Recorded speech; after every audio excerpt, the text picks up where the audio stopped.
Muy buenos días a todos.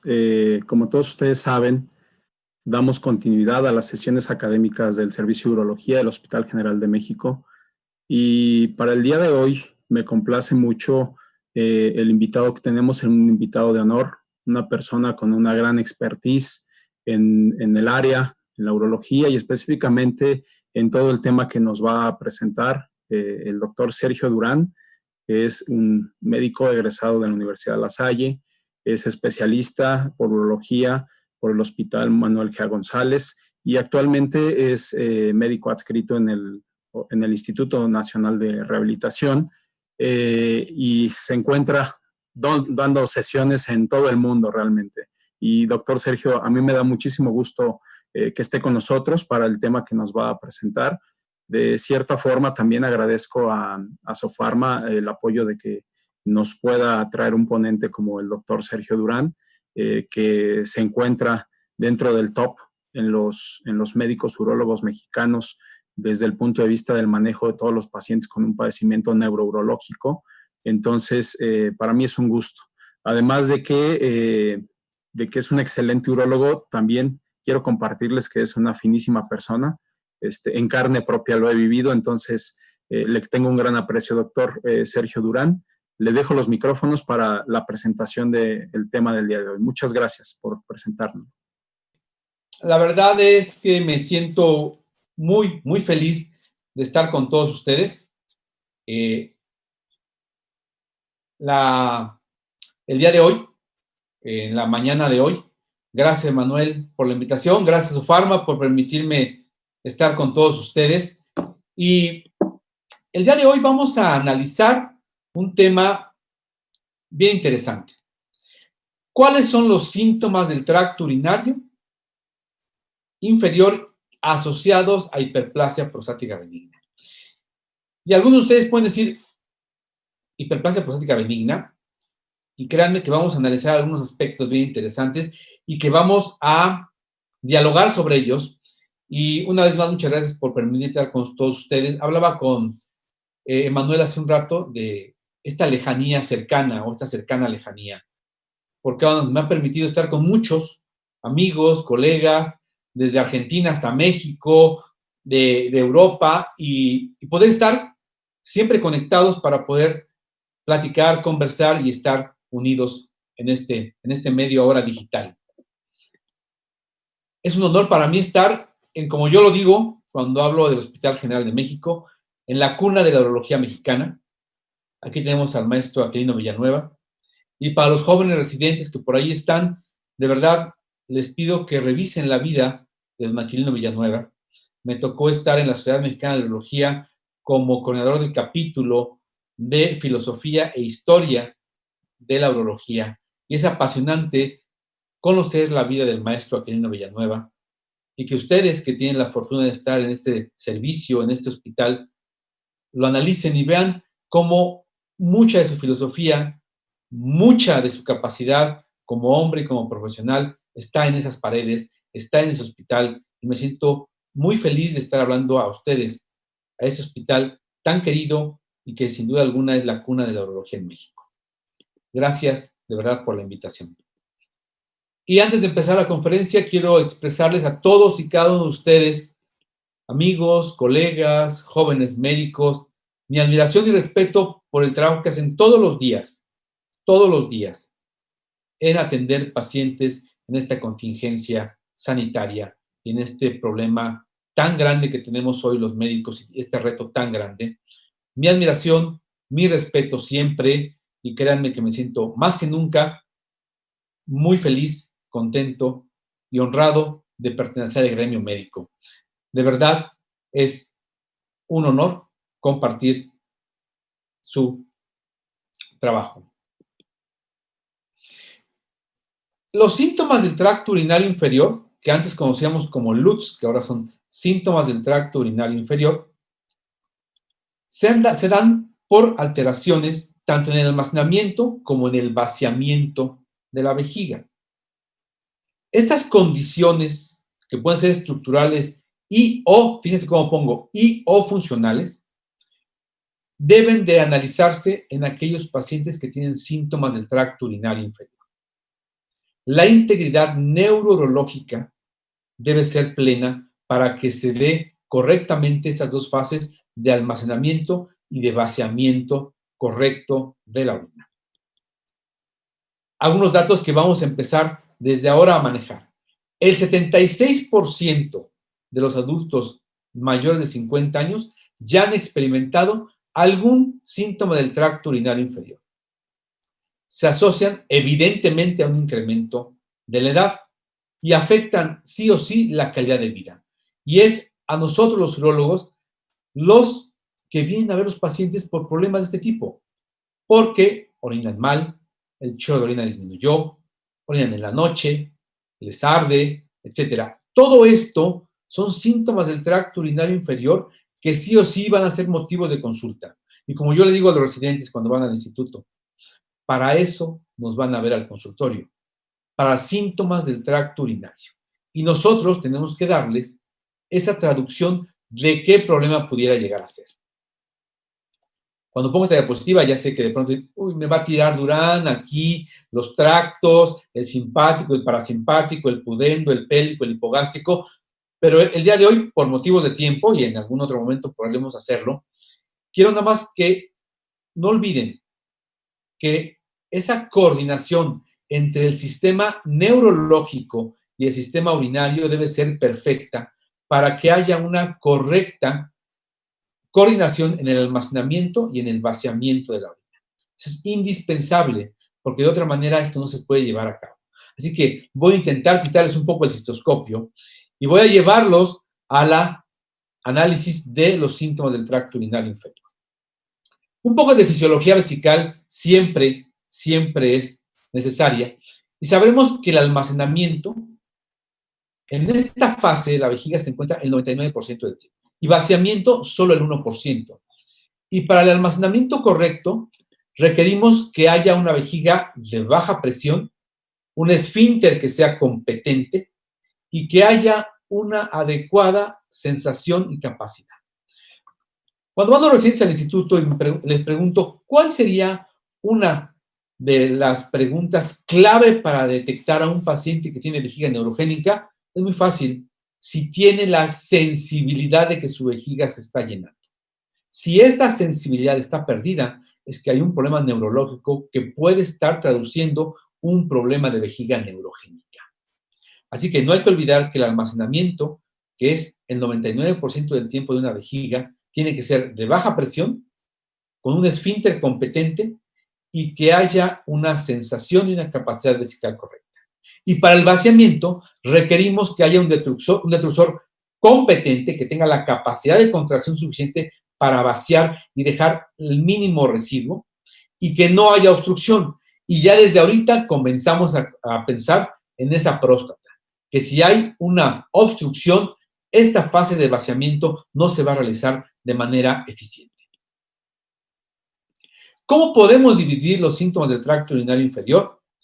En de almacenamiento, de vaciamiento y postmiccionales. ¿Cuáles son estos? Los síntomas de almacenamiento, que son la urgencia miccional, el incremento en la frecuencia urinaria, la incontinencia urinaria y la nocturia. Estos 4 síntomas son los que constituyen los síntomas de almacenamiento. Los síntomas de vaciamiento son la disminución y la afectación del calibre del chorro urinario, la intermitencia del chorro, el retraso para orinar y el pujo para orinar. Estos son síntomas de vaciamiento que tienen que nosotros detectar perfectamente en aquellos pacientes que tienen problemas obstructivos. Y los síntomas postmiccionales, que clásicamente es el goteo postmiccional. Una vez que revisamos esto, ya podemos tener el espectro de patologías que nos generan estos síntomas del tracto urinario inferior. Puede ser un tumor vesical, ¿de acuerdo? Una estenosis uretral, cuerpos extraños, litiasis, infección urinaria, la misma vejiga neurogénica o la misma vejiga hiperactiva genera síntomas del tracto urinario inferior. Pero el día de hoy vamos a hacer foco en lo que hemos conocido como HPV o hiperplasia prostática benigna, punto y dato en que voy a hacer un poquito más detalle en unos minutos. esto que nos pasa a todos los urólogos, ¿no? Y ahora más que nunca, que es cuando llega el urólogo al hospital, se convierte en el Superman, no pasa la sonda, la piedra, el cólico, y les hace que sean felices cuando nos ven. Y esta diapositiva la pongo porque vamos a situarnos en aquellos pacientes que tienen crecimiento prostático obstructivo. Y esto ustedes lo saben perfectamente, que conforme va avanzando la edad, se va incrementando el porcentaje de crecimiento prostático histológico. Esto es una verdad absoluta. Conforme va avanzando la edad, va avanzando esa posibilidad de crecimiento prostático. Y este crecimiento prostático genera una obstrucción prostática, genera una obstrucción infravesical y sí o sí nos va a generar síntomas del tracto urinario inferior. Pero, ojo, el día de hoy he hablado mucho de crecimiento prostático. Y pueden decir, bueno, ¿y dónde está el término de HPV? Bueno, en septiembre, que estuvimos en Gotemburgo, hace unos meses, hubo un simposio, un coloquio bien interesante en la ICS, que es la Sociedad Internacional de Continencia, en donde se analizó justamente el término y si es correcto seguirle diciendo HPV al crecimiento prostático. Déjenme decirles también, Gotemburgo es una ciudad maravillosa. A mí me encantó Gotemburgo, una ciudad impresionantemente linda, limpia y detalle, ¿no? Un poco al margen de esto es que ellos, por ejemplo, prácticamente su 90% de los coches son eléctricos, ¿no? Tienen una gasolinería o dos en toda la ciudad y todo lo demás son automóviles eléctricos. Y regresando un poco al término de HPV, ellos determinan que el término de hiperplasia prostática benigna debe de ser solamente dado a aquel paciente que tiene histológicamente el patrón de hiperplasia prostática benigna. Y que nosotros clínicamente deberíamos hablar ya, y se debería hablar de crecimiento prostático obstructivo, porque es lo que clínicamente tenemos. Un crecimiento prostático obstructivo. No tenemos histología en la mayoría de nuestros pacientes cuando los vemos de primera vez, o a menos que les hagamos unas biopsias para descartar cáncer de próstata. Pero fuera de eso, los pacientes que nos van a ver al consultorio, la gran mayoría, y clínicamente, solo lo que tienen es crecimiento prostático obstructivo. Aquí les dejo este dato. Por lo tanto, los síntomas de vaciamiento asociados a un proceso obstructivo, anatómicamente y de forma clásica, ¿qué lo da? El crecimiento prostático o, por ejemplo, estenosis de uretra. Y en mi caso, que como bien dijo Emanuel, me dedico desde hace 18 años en ver pacientes con problemas neurológicos, una patología funcional que genera síntomas de vaciamiento de manera muy importante es esta, la disinergia vésico-esfinteriana, que consiste en que la vejiga, al momento de contraerse, también se cierra el esfínter y entonces no puede haber vaciamiento correcto. Cuando me preguntan cuál es la posición hospitalaria, histórica, prácticamente milenaria del urólogo, queda perfectamente bien representada en esto, que ustedes y yo, habitualmente lo que sucede, siempre llega el internista, el pediatra, el urgenciólogo, maestro urólogo, no pasa la sonda. Entonces, ahí tenemos que entrar nosotros con nuestras capacidades y habilidades especiales para trabajar esto. Regresando un poco al crecimiento prostático, y vean cómo siempre me refiero como crecimiento prostático por lo que mencioné de esta reunión de Gotemburgo, se puede asociar hasta en un 60% con hiperactividad vesical. Y en pacientes que tienen crecimiento prostático puede haber un detrusor hipocontráctil hasta el 40% de los casos. Ojo, y ese es un dato bien interesante. Aquellos pacientes que ustedes y yo y todos los urólogos metemos a una resección transuretral para desobstruirlo de ese crecimiento prostático obstructivo, no es nada despreciable que tengan tanto hiper o hipoactividad. Por eso es que es muy importante detectar eso en su momento para que no nos suceda lo que nos ha sucedido, paciente que le quita la sonda y de pronto, ¡pum!, no orina. Ese paciente ya tenía seguramente datos de detrusor hipocontráctil que no se detectó en forma preoperatoria. O aquel paciente que tú lo operas, ¿no?, en el hospital, lo desobstruyes perfectamente, le dejas un boquete que le pasa un tráiler ahí, pero al momento que le quitas la sonda, orina, dice, doctor, sigo orinando frecuentemente, sigo orinando en la noche, sí mejoró el chorro de orina, pero cada vez que tengo ganas de orinar tengo que correr, la urgencia. Se quedó con datos de hiperactividad del detrusor. Así que hay que detectarlos antes de operar para que de esa manera, cuando nosotros los llevemos a una sala de quirófano a quitarles el proceso obstructivo, sepamos que puede quedar con datos tanto de hiperactividad como de hipoactividad. ¿Y qué hacemos? Los urólogos manejamos el IPCS muy bien. Y el IPCS no solo es un cuestionario que valora síntomas obstructivos, sino también valora síntomas de almacenamiento. Vean, el IPCS maneja 3 preguntas de almacenamiento y 4 preguntas de vaciamiento y una pregunta de calidad de vida. A continuación las vamos a ver. Vean cómo la primera pregunta efectivamente es de vaciamiento. La segunda pregunta, la frecuencia es algo de almacenamiento. La intermitencia es un problema de vaciamiento. La urgencia definitivamente es un problema de almacenamiento. El chorro débil, vaciamiento. El pujo, un problema de vaciamiento. Pero la nocturia nos está traduciendo un problema de almacenamiento. Entonces, el IPCS que manejamos todos nosotros es un score que tanto valora síntomas de almacenamiento como de vaciamiento. Y es muy importante saber qué patrón predomina. Si estamos ante un paciente que tiene claramente datos de vaciamiento, una RTU le va a ayudar muchísimo y le va a quitar esos problemas de manera satisfactoria. Pero si tenemos un paciente que tiene problemas de vaciamiento y aparte tiene almacenamiento, ojo, es un paciente que al desobstruirlo puede quedarse con problemas de almacenamiento o pueden ser más evidentes. El diario miccional que ustedes y yo manejamos perfectamente, que es una carta de cómo el paciente orina durante las 24 horas, y empezamos a platicar de, ¿existirá crecimiento prostático obstructivo asociado con vejiga hiperactiva? Sí, sí, sin duda. ¿Y puede haber pacientes con síntomas mixtos? Sin duda. Esas viejas enseñanzas de los maestros que decían, si tiene problemas para orinar, opéralo en la próstata. Ya no es válido, porque muchos de ellos se quedan con datos y con síntomas de almacenamiento. Esto lo ejemplifica perfectamente el estudio de Epilutz, donde vemos que el 12.1% de los pacientes en este estudio solo tenían problemas de vaciamiento. De vaciamiento y almacenamiento, un 10%. Problemas de vaciamiento y posmiccionales, 10.4%. 3% solo síntoma posmiccional.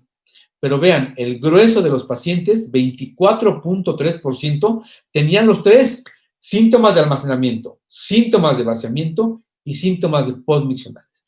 ¿Ante qué estamos? Ante que la gran mayoría de nuestros pacientes se encuentran con síntomas mixtos y que una RTU a lo mejor no es lo único que va a solucionar sus problemas, porque puede ser que requieran algún otro medicamento. Y solo síntomas de almacenamiento, 9%. Así que en este espectro de este estudio, que refleja muy bien cómo se comportan los síntomas del tracto urinario inferior en los hombres, vean ustedes cómo esta situación se llega a presentar. Por lo tanto, ya desde aquí empezamos a quitar paradigmas de que los síntomas del tracto urinario inferior no son solo generados por la próstata. Puede haber hiperactividad del detrusor que generará en esa fase de almacenamiento alteraciones o hipoactividad del detrusor que puede generar vaciamientos incompletos. Volvemos a esta patología que es el crecimiento prostático, en donde generará hiperactividad vesical, y hay los urólogos que nos encontramos en esta fase del estudio que decimos a veces que la vejiga es la víctima de la próstata. Y es así, porque la obstrucción crónica generará que haya hiperactividad vesical asociada. 31 a 68% de los pacientes a los cuales se les hace un estudio urodinámico por algún síntoma del tracto urinario inferior y habitualmente de vaciamiento, tienen datos de vejiga hiperactiva. y 25 a 31% de los pacientes posoperados de RTU se quedan con datos de vejiga hiperactiva. Es muy importante que ustedes lo tengan siempre en mente para aquellos pacientes que operemos de próstata. La vejiga hiperactiva la conocemos y esta es la definición que hoy por hoy tenemos de lo que es una vejiga hiperactiva. Y los datos pivote son datos de almacenamiento, urgencia, incontinencia de urgencia, frecuencia urinaria y nocturia. Claramente, al dividir las fases de la micción en fase de almacenamiento y vaciamiento, sabemos que la hiperactividad vesical se encuentra ubicada en esa fase de almacenamiento y que puede ser generada por esas teorías: neurogénica, donde hay un parasimpático sobreexcitado; miogénica, en donde hay un detrusor que está sobreestimulado; la urotelial, en donde hay liberación y puede haber liberación de acetilcolina y eso genera la contracción involuntaria de la vejiga; o inmunológica, donde pacientes, por ejemplo, con síndrome de Sjögren, llegan a tener anticuerpos que generan hiperactividad vesical. Lo que sabemos es que en realidad interactúan entre ellas para generar un paciente con vejiga hiperactiva. ¿Y cuáles son los objetivos? Claramente son inhibir esas contracciones involuntarias, disminuir la sensibilidad vesical, reducir la frecuencia miccional, aumentar la capacidad vesical y disminuir esos episodios de incontinencia. Y para ello tenemos el algoritmo de tratamiento, que es la terapia de primera línea, que es manejo de líquidos, entrenamiento de piso pélvico; como segunda línea, los anticolinérgicos, y ahora que tenemos el beta 3, por eso lo pongo aquí, porque es una estirpe terapéutica completamente diferente a los anticolinérgicos, que tiene muy buena funcionalidad en este tipo de patologías. Y la tercera línea, que es la neuromodulación o la toxina botulínica. En México contamos, afortunadamente, con oxibutinina, tolterodina, solifenacina y darifenacina, con un nivel amplísimo y un grado de recomendación muy importante. El flavoxato lo tacharé, porque el flavoxato no es un antimuscarínico y realmente su utilidad en vejiga o en pacientes con hiperactividad vesical no sirve para nada. Y hoy por hoy, en las guías de la SUFU tenemos este enunciado, y que es que en pacientes con hiperactividad vesical, los urólogos, los médicos, podemos iniciar con un anticolinérgico o con un beta 3 de entrada. Ya no tenemos que esperar a que falle el anticolinérgico para darle un beta 3, sino podemos entrar definitivamente de inicio con un beta 3.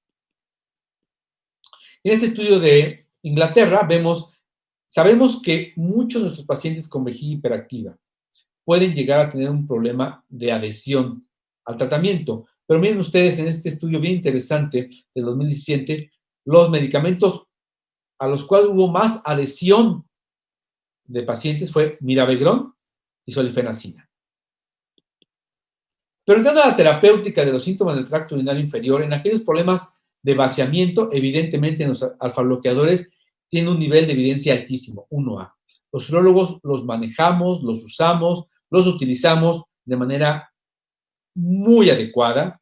Creo que somos los expertos de los alfa-bloqueadores en el gremio médico y sin duda alguna lo hacemos de manera muy correcta. Los inhibidores de la 5-alfa-reductasa en aquellos pacientes con síntomas del tracto urinario inferior de vaciamiento de moderados a severos y en próstatas que tengan más de 40 gramos, tienen un nivel de evidencia altísimo. Entra a la escena el antagonista del receptor muscarínico en aquellos pacientes que tienen síntomas de almacenamiento.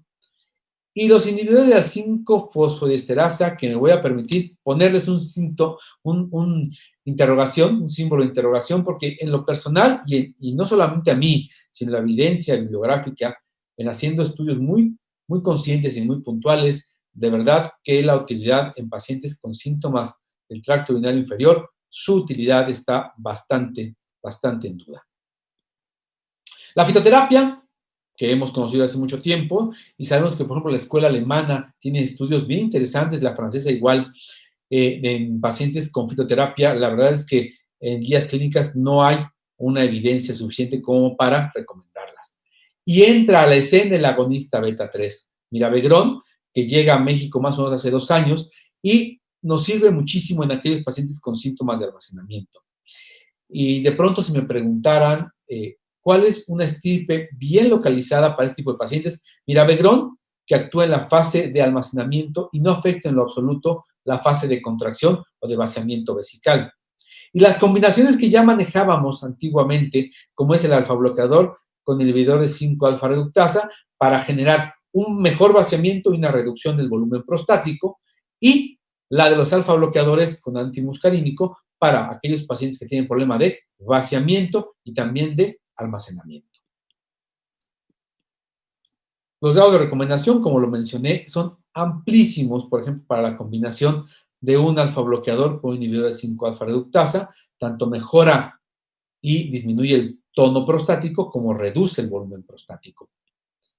Y es evidentemente una de las terapias más exitosas que utilizamos los urólogos, siempre teniendo en cuenta utilizarla en próstatas mayores de 40 gramos y vigilar permanentemente el antígeno prostático, que es algo que tenemos que ser muy puntuales y muy acuciosos en nuestros pacientes. Las combinaciones, evidentemente, y aquí estos estudios que manejamos los urólogos muy bien, que son el mTOPS y el COMBAT, donde sabemos que la combinación evidentemente reporta beneficios que no la tiene la monoterapia, y en donde vemos que mejora tanto el control de los síntomas como la flujometría. Pero entremos al otro tema, que es aquellos pacientes que tienen problemas de vaciamiento y de almacenamiento. Es decir, aquel paciente que tiene un crecimiento prostático obstructivo, una obstrucción a la salida de la orina, y aquel paciente que tiene un problema de almacenamiento alterado. Evidencia existe ya desde hace mucho tiempo en la utilización de tamsulosina con oxibutinina, por ejemplo. Chappell ya usaba alfa-bloqueador con tolterodina. Kaplan ya utilizó tamsulosina con solifenacina, y así múltiples combinaciones que reportaban que había una mejoría sensible en la calidad de la micción de los pacientes. ¿Y esto por qué? Porque trataba de manera integral tanto la relajación de la próstata para mejorar el vaciamiento, como la relajación de la vejiga para evitar esos síntomas de almacenamiento que pueden, y como ya vimos en las anteriores diapositivas, existir o coexistir en crecimientos prostáticos. Por una parte, la solifenacina puede mejorar sin duda los síntomas de almacenamiento, como urgencia, frecuencia miccional. Y la tamsulosina mejora el vaciamiento, el chorro urinario y datos obstructivos que podría llegar en el paciente. Hoy en México contamos con la combinación de esos dos medicamentos en una sola tableta, que hoy la podemos utilizar con 6 miligramos de solifenacina y 0.4 miligramos de tamsulosina.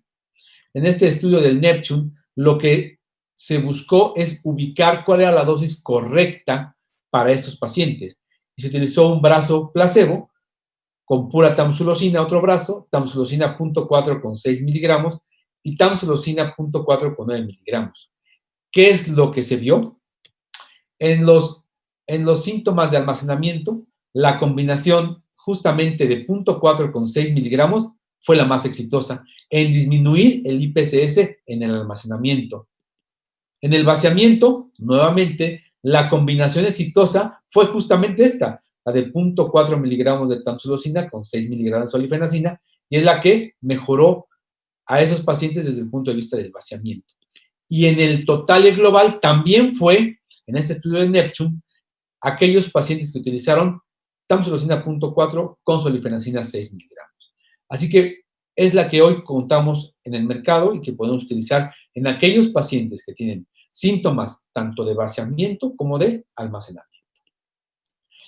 En este excelente algoritmo que hace el doctor Kaplan, aquí en la foto, en aquellos pacientes que tienen síntomas del tracto urinario inferior, y ahí los divide claramente en solamente de vaciamiento, almacenamiento y almacenamiento.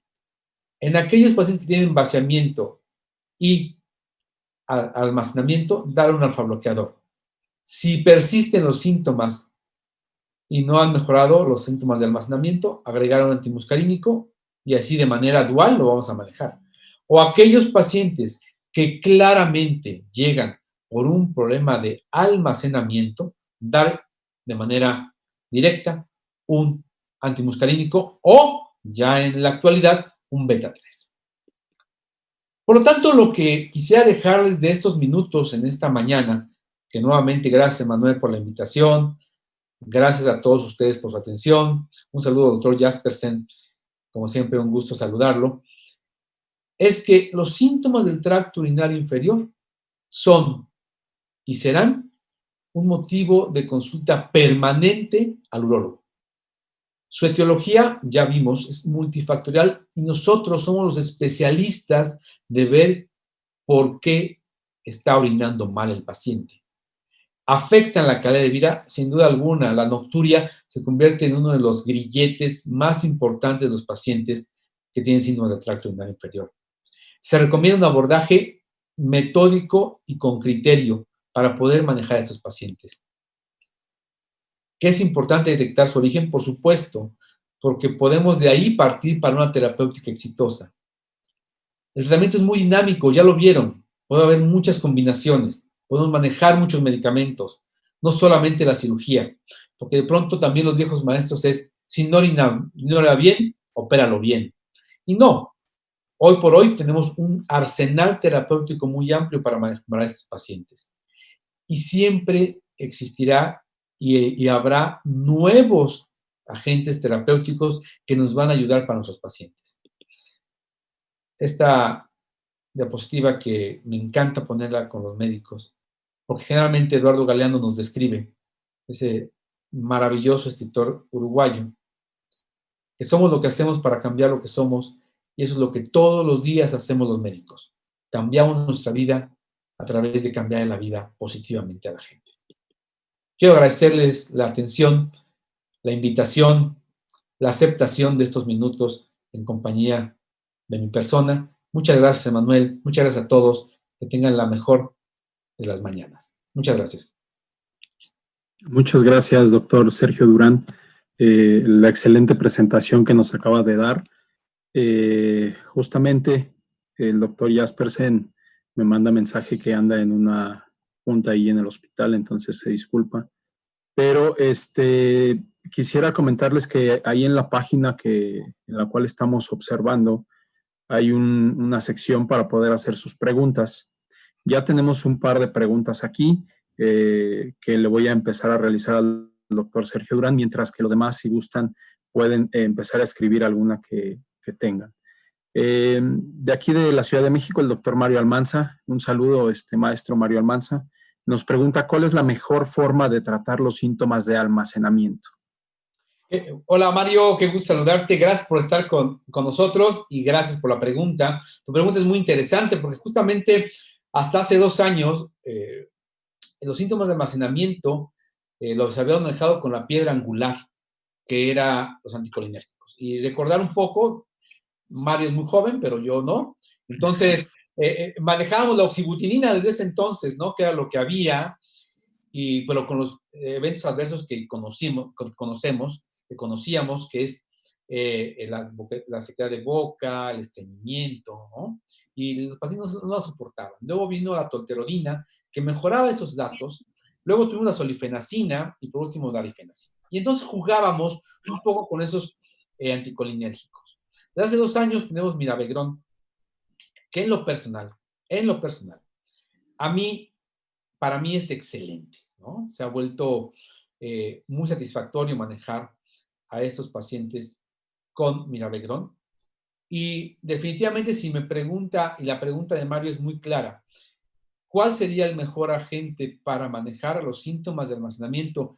Y voy a atreverme a decir un poquito más, mi querido Mario. En hombres, yo te diría que un excelente agente para esos síntomas de almacenamiento será Mirabegrón. ¿Y por qué? Porque actúa en la fase de almacenamiento. No altera en lo absoluto la fase de vaciamiento. Es decir, no te va a afectar ni te va a agudizar el proceso obstructivo. Por lo tanto, el almacenamiento te lo va a mejorar muchísimo.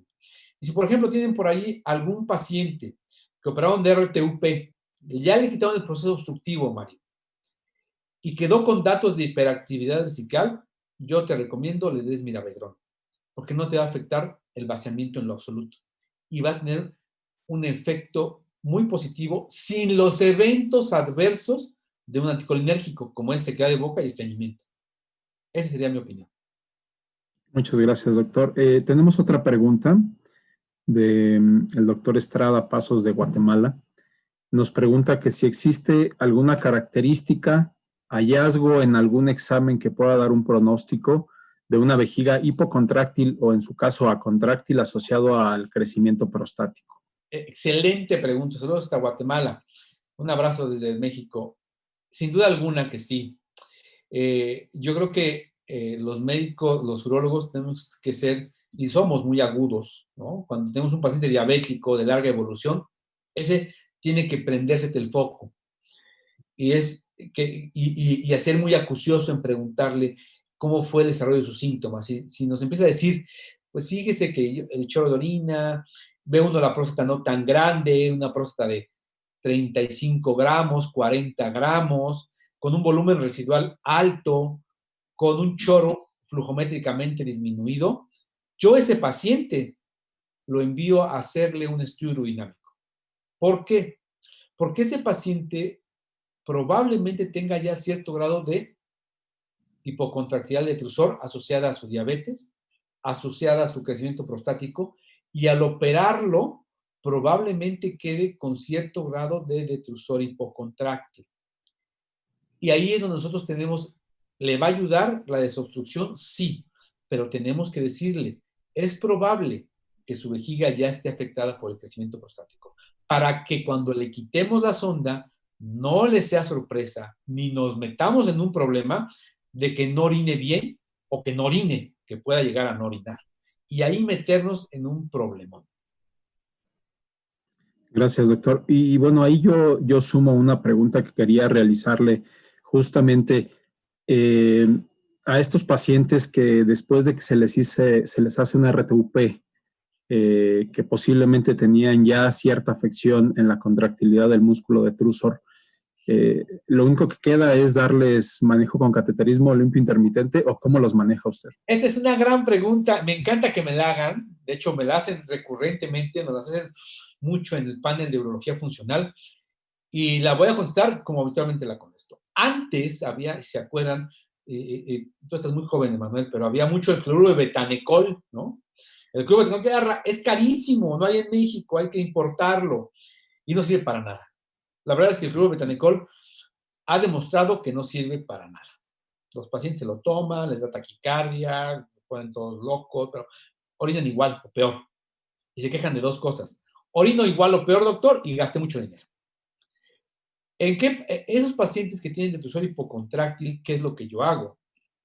¿Qué ha pasado? Y me han llegado algunos pacientes referidos de algunos colegas urologos durante un día que hacer. Ya lo operé de la próstata, ya te lo mando. ¿Qué es lo que hago? Hago lo siguiente.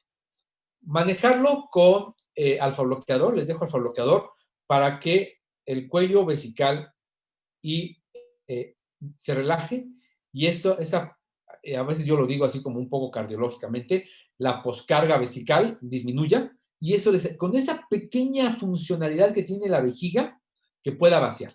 Ya con una presión del detrusor unos 35, 30 centímetros de agua, ya te empieza a orinar, Apoyarlos con un cateterismo intermitente, por lo menos 3 veces al día, en la mañana, en la tarde y en la noche, porque el cateterismo intermitente no solo te ayuda a vaciar, Emanuel, sino te recupera la función residual de la vejiga, en hacer la función de llenarse y vaciarse, de llenarse y vaciarse.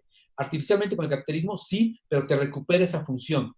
Y entonces, combinando el alfa bloqueador con el cateterismo intermitente 3 veces al día, te ayuda a que la vejiga vuelva a agarrar cierto grado de tono y se recuerde contraerse. Eso es como les explico a los pacientes. Tienen que recordar contraerse. Y en algunos pacientes ha ayudado la estimulación pélvica con electrodos a nivel pélvico para mejorar esa musculatura y que le ayuden algo a esos pacientes. Los urólogos somos muy buenos para relajar la vejiga. Tenemos anticolinérgicos, mirabegrón, toxina botulínica, neuromoduladores de última generación, pero estamos malísimos para hacerla contraerse. Y creo que es el gran reto de la urología funcional el día de hoy. Esto lo decía Madersbacher ahora en Gotemburgo. el gran reto que tienen ustedes, porque yo ya no lo voy a tener así, porque ya tiene más de 80 años, el gran reto que tienen ustedes es hacer que la vejiga se vuelva a contraer. Y ese es, creo que, el reto que tenemos hoy los urólogos funcionales. Sí, muchas gracias, doctor. Tenemos un par de preguntas más. El doctor Miguel Maldonado nos Miguel, dice que le parece que el IPSS es un poco confuso para el tipo de pacientes que atendemos, sobre todo en hospitales públicos como en los cuales estamos todos nosotros. Y él pregunta, ¿qué opina del BPSS? Bueno, voy a la primera pregunta. Sí, el IPSS es, sin duda alguna, un score anglosajón, hacemos la traducción, y sí se convierte problemático para la gente que de pronto que va al hospital general, que de pronto apenas sabe leer, apenas sabe traducir esto, y esto se convierte en un problema para los pacientes, ¿no? El BPCS creo que es un buen cuestionario de síntomas que pudiera auxiliar y hacer un poquito más accesible este tipo de preguntas, y siempre son útiles. El problema es que el IPSS se convierte en la referencia internacional, o sea, cualquier estudio clínico, cualquier estudio de laboratorio tiene que ir en relación con el IPSS y seguir haciendo nuestra relación hasta no tener otro.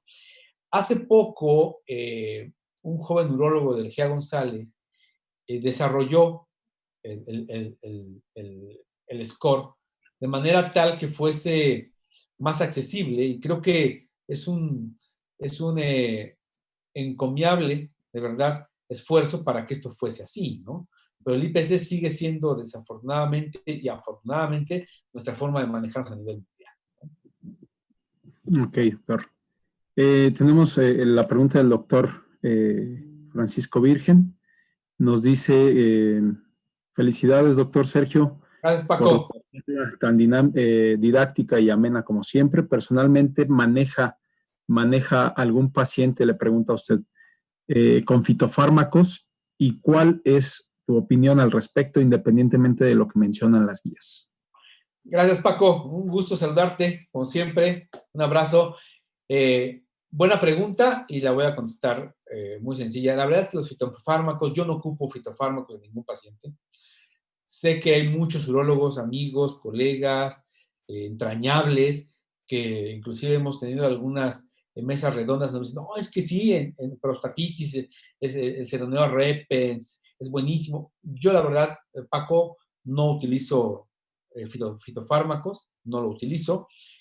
Sé que hay evidencia bien sólida cuando uno busca artículos de fitoterapia en Alemania, en Francia sobre todo, en estos dos países, e inclusive los llevan al ICS y los presentan y tienen una metodología muy rigurosa.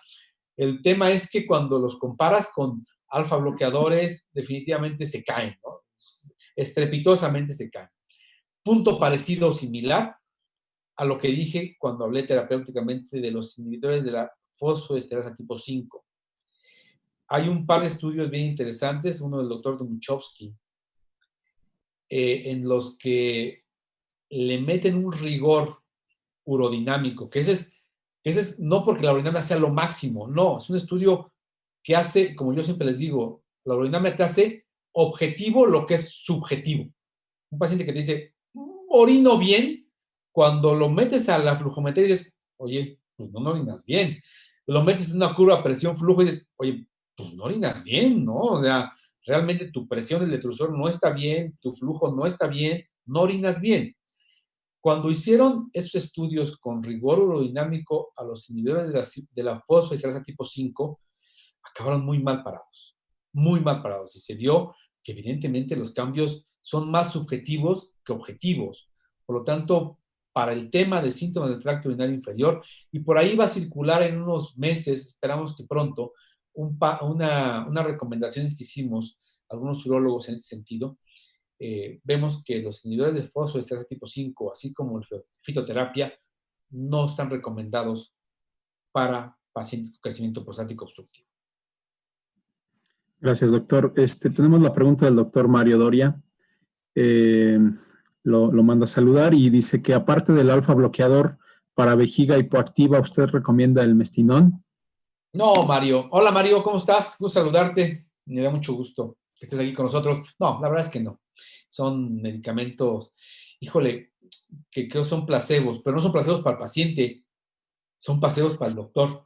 Porque dice, no, bueno, pues le doy ¿no? Pues total, algo le ha de ayudar, ¿no? Si no le hace daño, algo. Y no les ayuda mayor cosa, mi querido Mario. Se vuelven así como, híjole, y aparte hasta desilusionan al paciente. Dicen, híjole, doctor, orino igual y estoy gastando mucha lana. Yo les recomiendo en pacientes con retroceso hipocontráctil postoperados de RTU, como ya están desobstruidos, cateterizarlos. Yo sé que es molesto, yo sé que es hasta tedioso, pero comenten a los pacientes, es un reentrenamiento de su vejiga para recuperar su función vesical asociada con la tamsulosina que le ayuda a vaciar un poquito mejor. Yo he recuperado a algunos pacientes en un plazo de 3 meses, es habitualmente donde empiezan a jalar, y ya con que hay otro tema que quiero decirles, Emanuel, que es cuando van los residentes al instituto y se los comento. Una cosa es la micción normal y otra cosa es la micción efectiva. A ver, esto no lo van a ver en ningún libro porque esto es mío. La micción normal es aquel paciente que tiene sensibilidad normal, capacidad normal, un vaciamiento de menos del 10% de residual, no tiene infección, no tiene incontinencia, no tiene urgencia. Es una micción normal. Pero en muchos pacientes, como puede ser el caso de un detrusor hipocontráctil postoperado de RTU, o en algunos casos de vejiga neurogénica en escala D, que son incompletas, hay que buscar que tengan una micción efectiva. ¿Qué quiero decir con micción efectiva? 1, que tenga los menos episodios de incontinencia urinaria, que sea socialmente aceptable, que no se esté mojando, que a lo mejor ocupe un protector al día y sobre todo que tenga los menos procesos infecciosos urinarios posibles. Si nosotros logramos esta micción efectiva en esos pacientes que tienen alteraciones de almacenamiento y o vaciamiento, el paciente va a estar bien, porque ya no va a aspirar a una micción normal, sino una micción efectiva, que lo tenga fuera de infecciones urinarias, socialmente aceptado y que tenga la capacidad y la posibilidad de poder hacer sus actividades normales. Eso es la micción efectiva. Ok. Y justamente nos mandan otra pregunta el doctor Isaac Senado, en este sentido, que cuánto tiempo le maneja el cateterismo más la tamsulosina a estos pacientes posoperados de RTUP diabéticos. ¿Son esos 3 meses? 3 mesecitos, yo se los doy. Es más, yo les sugiero que, sobre todo esos pacientes diabéticos de larga evolución, que casi en México no hay, casi en México no hay, que son un chorro. En México la diabetes la maneja mal todo el mundo.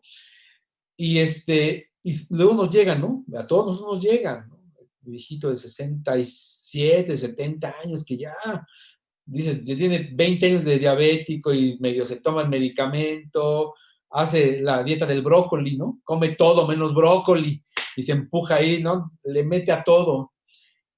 Y dice, bueno, quiero orinar, ¿no? Se tapa. Entonces, ese paciente, sin duda alguna, que no lo vamos a llevar a una micción normal. Lo tenemos que llevar a una micción efectiva, que no traiga la sonda, que esté lo menos infectado posible, que tenga los episodios de incontinencia los menos probables. Creo que es el paciente, el clásico, que hay que dejar su tamsuloxina, su cateterismo intermitente 3 veces al día. Les recomiendo que usen, hay un producto comercial que se llama lubricaína. La lubricaína está constituida por el lubricante y trae un poquito de lidocaína. Entonces, que se lo pongan en la uretra 5 minutos antes de cateterizarse para que se anestesie un poquito el esfínter y dé menos sensibilidad y que se pase la sonda. Y con eso se recuperan algunos pacientes de esa función residual vesical. Ok. Le manda a saludar la doctora Jennifer Reyes del Hospital General y pregunta, ¿cuándo se podría utilizar el Botox en pacientes con crecimiento prostático obstructivo? Hola Jennifer, qué buena pregunta me haces y realizas. ¿En qué pacientes? En aquellos pacientes que tienen crecimiento prostático obstructivo, tú ya lo resolviste. Tú ya viste endoscópicamente que tiene un boquete suficiente para que le pase allí un tráiler. Entonces ya. Le dices anticolinérgico, no mejora. por 4 semanas, no mejor. Le das Miravigrón 4 semanas y la verdad, doctora, ese es un paciente para ponerle toxina botulínica. ¿Cuánto le hay que ponerle? 100 unidades.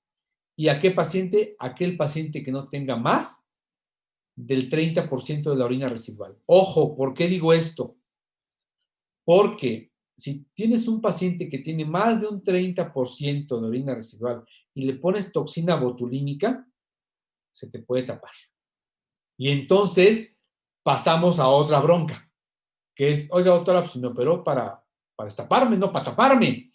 Entonces, mi recomendación en pacientes que después de desobstruidos quedan con datos de hiperactividad o síntomas de almacenamiento, manejarlos con anticolinérgicos o beta-3 adrenérgico, y si no funciona y te presenta una vejiga refractaria, y una vejiga refractaria quiere decir más de 2 esquemas durante 4 semanas cada uno, y que no te mejoró el 50% de los síntomas, ese paciente es tributario de manejarlo con toxina botulínica intravesical, 100 unidades.